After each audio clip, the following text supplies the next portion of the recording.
were little.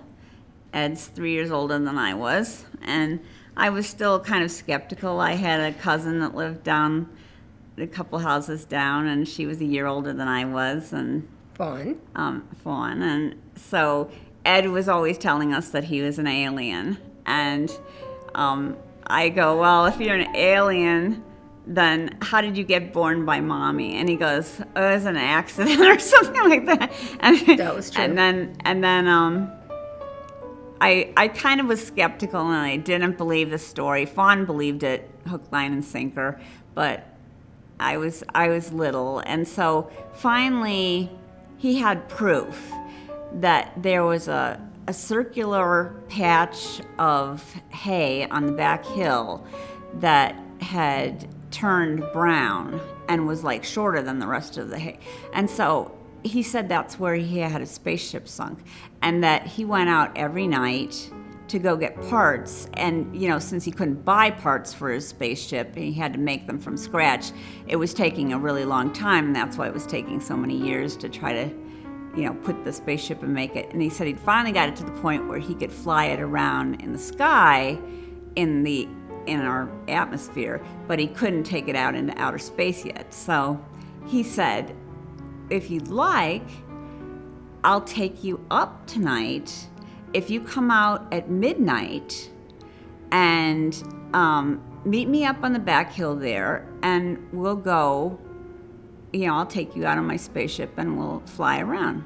So I kept getting up. The only clock we had in the house at the time was on the stove. So I kept jumping out of bed and running into the kitchen to see what time it was. It was like 9:30, and Mom's like, what are you doing in here? And I'm like, a glass of water. And she was really irritated that I kept getting up and coming in the kitchen, but I was really checking the time. And so finally everybody had gone to bed, and I was too little to get the flashlight.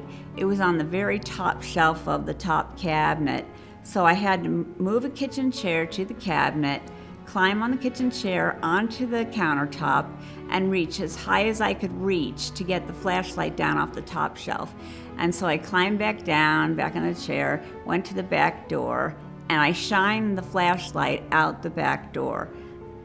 And then it was so pitch black dark in Illinois when we were kids, and there was no lights out, and just this little beam of light that didn't go very far, and all the crickets and frogs and everything were singing, and it was just like kind of creepy and scary, and I just lost my nerve. So I went and I pulled the chair back out, I put the flashlight back and everything, and I went back to bed.